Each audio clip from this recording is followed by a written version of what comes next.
the act was enacted in 1988, but it hadn't really been, you know, renewed or amended since that time. So it needed to change to reflect an update to reflect more modern context of disability services. So essentially, what we have done is really expanded the mandate of the Premier's Council in few different areas, because you know there's so much have changed over the last several years. So we wanted the council to be able to do more of that work, and you know, and I'll talk about 2 or 3 of those changes what we've made, and one of them is really to advise the government regarding the alignment between the policies and strategies impacting persons with disabilities and principles of the UN Convention on the Rights of Persons with Disabilities. So that was one of the things which we've added to what they were doing. So basically, the provision of advice, council will identify opportunities that support sustainability of services through innovation, which would, you know, so because they are really the ears and eyes out there. They're in touch with a lot of stakeholders. They're talking to many different people.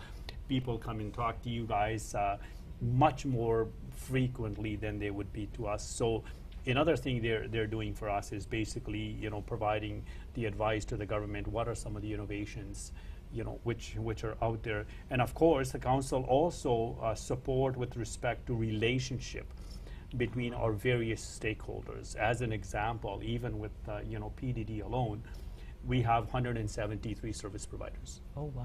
You know, which the council, they can come and talk to the council can talk to them, but there are also a number of many other stakeholders which council can get engaged with and provide strategic advice to the council. The bottom line to all of this is, how can we deliver services to Albertans? Make sure that we can improve the quality of their life. That's essentially, as a government, what we're committed to. As a council, they have a key role to play in that. Super. Let's talk a little bit more about the UN Convention. Carmen, can you talk about the principles a bit more? So the principles of the UN Convention are everything that I think we would expect of any citizen group or civilized nation, which we very much are. It's the things you want to see about dignity and respect and equality and accessibility.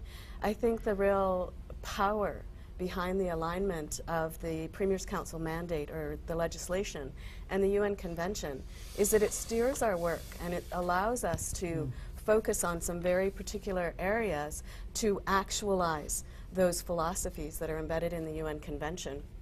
And by that I mean things like accessible and inclusive communities and environmental accessibility. And that doesn't necessarily mean the environment, it means the experience that a person with disabilities has when they go to the doctor or go shopping. And so that's the environmental environment. And the economic security, and I mean the Employment First initiative, is a huge part of building economic security.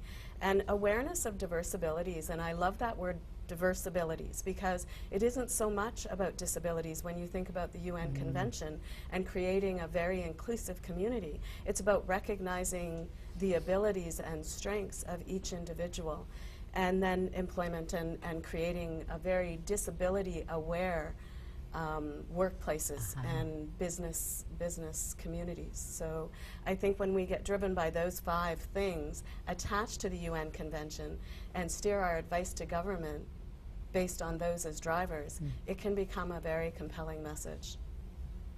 So I appreciate you touched on many of these things, Minister, but the particular significance of amending and enhancing the legislation at this time, what do you see as the significance of that?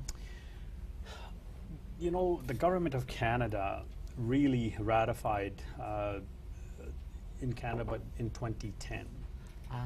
So by including that as part of our legislation, really demonstrate that we're very much committed to the convention and keep working with the principles of the UN Convention and keeping that at the forefront.